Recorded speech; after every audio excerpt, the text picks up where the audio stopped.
দর্শক, একটা বিরাট সুখবর নিয়ে হাজির হয়েছি। বিএনপি যতই উল্টাপাল্টা কথা বলুক, উল্টাপাল্টা কাজ করুক, জামাতের রাজপথের আন্দোলনের চাপে পিষ্ট হয়ে জাতীয় সংসদে এই জামাতের দাবি পূরণ করবে, দাবি মেনে নিতে বাধ্য হবে। নিবে সেটা না, নিতে বাধ্য হবে।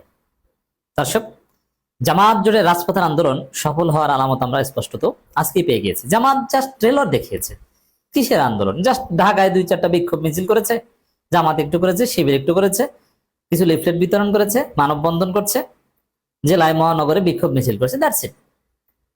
তাতেই বিএনপি টনক নড়তে শুরু করেছে। বিএনপি উপলব্ধি করছে যে জামাত যতটা শক্তিশালী রাজনৈতিক জোট, তাদের আন্দোলন করার যে ক্যাপাসিটি, এই আন্দোলন সামাল দিয়ে ক্ষমতায় টিকে থাকা বিএনপির পক্ষে সম্ভব না। যদি এখন পর্যন্ত বিএনপির নীতি আদর্শ হচ্ছে জনগণের কাছে জবাবদিহি নয়, বরং নিরাপত্তা বাহিনীগুলোর উপর ভর করে তাদেরকে সন্তুষ্ট করে ক্ষমতায় টিকে থাকা। কিন্তু জামাত এমন একটা রাজনৈতিক সংগঠন যাদেরকে কেনা যায় না, যারা মৃত্যুকে পরোয়া করে না। আর এদেশের জেনজি এখন মৃত্যুকে পরোয়া করে না। তো এদেরকে দমন করে, এদের আন্দোলনকে ধামাচাপা দিয়ে বোকা বানিয়ে ক্ষমতায় টিকে থাকা ইটস ভেরি টাফ। আর বিএনপির ইতিহাস এটা নাই যে জনগণকে বোকা বানিয়ে ক্ষমতায় থাকতে পারে, বরং বিএনপি ধরা খায়। এটাই হচ্ছে বিএনপির পাস্ট। সেই জায়গায় জামাত জোটের আন্দোলন সফল হতে যাচ্ছে, আমরা স্পষ্টত আলামত লক্ষ্য করছি। দর্শক, দুইটা খবর। এটা জামাত জোটের আন্দোলন সফল হওয়ার আলামত স্পষ্ট। সালাউদ্দিন আহমেদ স্বরাষ্ট্রমন্ত্রী হলেও তাকে অনেকে প্রধানমন্ত্রী বলেন, আবার অনেকে আমাদেরকে দেখাচ্ছেন যে উইকিপিডিয়ায় তাকে প্রধানমন্ত্রী হিসেবে লেখা হয়েছিল, পরে এডিট করা হয়েছে, এবং কেউ কেউ ডিফ্যাক্টো প্রাইম মিনিস্টার বলেন। বা ভারত সালাউদ্দিন আহমেদকেই প্রধানমন্ত্রীত্বের দায়িত্ব দিয়েছেন, তারেক রহমান এখানে শোপিস, পুতুল, যার ফলে সংসদ নেতার যে বক্তব্য সেটা তারেক রহমান দেন না, সেটা দেন সালাউদ্দিন আহমেদ। গুম, মানবাধিকার ও সুপ্রিম কোর্ট সচিবালয় অধ্যাদেশ নিয়ে সংশ্লিষ্টদের সঙ্গে কথা বলে আরো ভালো আইন করা হবে। অন্তর্বর্তী সরকারের তড়িঘড়ি করে জারি করা কিছু অধ্যাদেশ নিয়ে বিরোধী দল রাজনীতি করতে চাচ্ছে। হ্যাঁ, বিরোধী দল রাজনীতি করতে চাচ্ছে, আর সেই রাজনীতিতে পিষ্ট হয়ে আপনারা বলছেন যে এটা আরো ভালো আইন করবো। হ্যাঁ, করেন। এটি অ্যাটলিস্ট এই বক্তব্য থেকে স্পষ্ট আলামত যে সংসদে জামাত যা দাবি করছে সেটা করতে যাচ্ছে। তবে আরো ভালো আইন করব এটা বলে আপনি তাল বাহানা করবেন, আপনি পুরো জাতিকে ঘুরাবেন, প্রতারণা করবেন, এটা হবে না। ভালো আইন করবেন, ভালো আইন করে দেখান। ঠিক আছে, গোমাধ্যাদেশ আরো ভালোভাবে গোমাধ্যাদেশ করে দেখান। বিচার বিভাগ পৃথকীকরণ আরো কার্যকরভাবে বিচার বিভাগ পৃথকীকরণ করে দেখান। আলাদা সচিবালয় করেন, বিচারক নিয়োগের আলাদা, উচ্চ আদালতের বিচারক নিয়োগের আলাদা বিধিমালা করেন। যাকে ইচ্ছে তাকে যেভাবে ইচ্ছে সেভাবে বিচারক নিয়োগ করতে পারবেন না, করেন, দেখান। হ্যাঁ, এটা করতে বাধ্য হবে। এখন বিএনপি শুধু বলবে হ্যাঁ করব করব করব, আর করবে না, না, এতে তো আন্দোলন থামবে না। জামাত জোট স্পষ্ট করে বলেছে দাবি আদায় না হওয়া পর্যন্ত আমরা ঘরে ফিরবো না। অতএব আন্দোলন চলতে থাকবে। এই আন্দোলন বিএনপি সামাল দিতে পারবে না। অতএব বিএনপিকে জামাতের দাবি, জামাত এনসিপি বা জামাত জোটের যে দাবি সেটা পূরণ করতেই হবে। এগুলো এক খবর। আরেকটা খবর, আমাদের চিফ হুইপ নুরুল ইসলাম, তার সেন্স অফ হিউমার ভালো, মজার মানুষ তিনি, এবং ভালো মনের সরল মনের মানুষ বোঝা যায়। এবং মাঝে মাঝে একটু বিএনপি মার্কা অপরাজনীতি করতে গেলে তার মুখে হাসি পায়, কেমন যেন তিনি উল্টাপাল্টা কাজ তেমন একটা করতে পারেন না। এই নুরুল ইসলাম মনি আমার কাছে যথেষ্ট ভালো মনে হয়েছে, সরল মনে হয়েছে।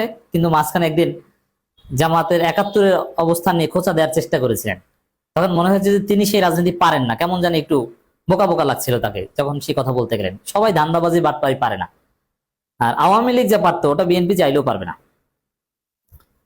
চিফ হুইপ বলেছেন বাতিল হওয়া 16টি অধ্যাদেশ পরবর্তীতে বিল আকারে উত্থাপন করা হবে। সালাউদ্দিন আহমেদের কথা আর চিফ হুইপের কথার মধ্যে মিল আছে। এর মানে বাতিল হওয়া 16টি অধ্যাদেশ পরবর্তীতে বিল আকারে উত্থাপন করা হবে, সংশোধিত বিল আকারে কিছু পরিমার্জন করে। ওইটি সালাউদ্দিন বলেছেন যে আরো ভালোভাবে। এর মানে যে বিষয়টা নিয়ে আমাদের সিরিয়াস প্রশ্ন এখন, জুলাই সনদ, বিশেষ করে গুম অধ্যাদেশ বাতিল, আলাদা বিচার বিভাগীয় সচিবালয় অধ্যাদেশ বাতিল, ব্যাংক রেগুলেশনস অধ্যাদেশ বাতিল, এই বিষয়গুলো পরবর্তীতে বিল আকারে উত্থাপন করতে বাধ্য হবে। তো এখন জামাত জোটের আন্দোলন যে বিএনপি এগুলো বাতিল করেছে, এই অভিযোগিত আন্দোলন না, বাতিল করে তারা টিকতে পারবে না। তারা এগুলো, এই দাবি পূরণ করতে এগুলো বিল আকারে উত্থাপন করতে বাধ্য হবে। নইলে জামাত জোট যেভাবে 2 মাসের মধ্যে বিএনপির 12টা বাজিয়ে দিয়েছে, বিএনপিকে জাতির সামনে প্রতারক এবং ধান্দাবাজ বিশ্বাসঘাতক হিসেবে প্রমাণ করতে সক্ষম হয়েছে, এই এই অভিযোগের ভার সহ্য করে দেশ পরিচালনা করা বিএনপির পক্ষে সম্ভব নয়। অতএব এটা কিন্তু সুখবর। তবে জামাতকে আন্দোলন কন্টিনিউ করতে হবে এবং বিএনপির কোনো আশ্বাসে বিশ্বাস করা যাবে না যে আপনারা যেই দিন পাশ করাবেন ওই দিন আন্দোলন থামবে, তার 1 সেকেন্ড আগেও আন্দোলন থামবে না। চিফ হুইপ নুরুল ইসলাম বলেছেন, বাতিল হওয়া 16টি অধ্যাদেশ পরবর্তীতে বিল আকারে উত্থাপন করা হবে। রোববার দুপুর 12টার দিকে জাতীয় সংসদ ভবনের চতুর্থ তলায় স্পিকারের কক্ষে নবনির্বাচিত 2 সংসদ সদস্যদের শপথ অনুষ্ঠান শেষে সাংবাদিকদের তিনি একথা বলেন। এখানে একটা বিষয় দেখেন, এই যে অধ্যাদেশগুলো বাতিল করেছে, বিএনপি বাতিলের পক্ষে কোনো যুক্তি দিতে পারে নাই, জাস্ট বাতিল করেছে। এখন জাতিকে তো বোঝাতে হবে আপনি কেন বাতিল করেছেন। আপনি গায়ের জোরে যা ইচ্ছে তা বলবেন। সিভিল সোসাইটি অনেকে বলেছে এটা কি মগের মুল্লুক, যে অধ্যাদেশ মন চেয়েছে পাশ করিয়েছে, যে অধ্যাদেশ মন চেয়েছে বাতিল করেছে, যেটা মন চেয়েছে সংশোধন করে দিয়েছে। না, এই মগের মুল্লুক তো চলবে না। তো এই জন্য যেহেতু বিএনপি এখানে চুপচাপ, অতি শীঘ্রই বিএনপিকে এটা মেকআপ করতে হবে, উপায় নেই এছাড়া, নাহলে টিকতেই পারবে না, ক্ষমতাই থাকবে না তাদের। চিফ হুইপ বলেন, বিএনপি মানবিক ও কল্যাণমুখী রাষ্ট্র গঠন করতে চায়। ঠিক আছে, তাহলে গুম অধ্যাদেশ পাশ করিয়ে দেখান, আরো ভালোভাবে পাশ করে দেখান, মানবাধিকার অধ্যাদেশ পাশ করে দেখান, বিচার বিভাগকে সম্পূর্ণ স্বাধীন ও নিরপেক্ষ করে দেখান। এটা করতে পারলে আপনার ক্ষমতা টিকবে, নইলে আপনার বিচারকদের সহ পালাতে হবে। শপথবদ্ধ রাজনীতিবিদ বানাবেন বিচারকদের, তারা সহ আপনারা পালাবেন। চিফ হুইপ বলেন,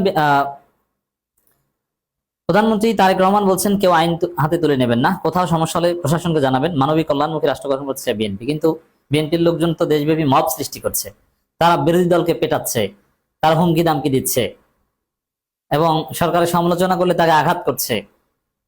এবং এই যে বিভিন্ন জায়গায় মব করে পীরকে হত্যা, মাজার কিংবা দরবারকে পুড়িয়ে দেয়া, ভাঙচুর করা, এগুলোর সাথে বিএনপির ক্ষমতা কাঠামো জড়িত।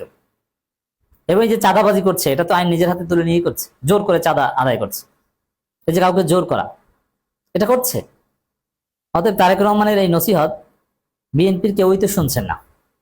হোয়াটএভার। দর্শক, মূল কথা এটাই যে ঘুরে ফিরে জামাতের আন্দোলনের ফলে, আন্দোলনের চাপে পিষ্ট হয়ে বিএনপি সংসদেই জামাতের দাবি পূরণ করতে বাধ্য হবে এবং সিস্টেম এটাই যে আন্দোলন হয় রাজপথে আর দাবি মানতে হয় সংসদে।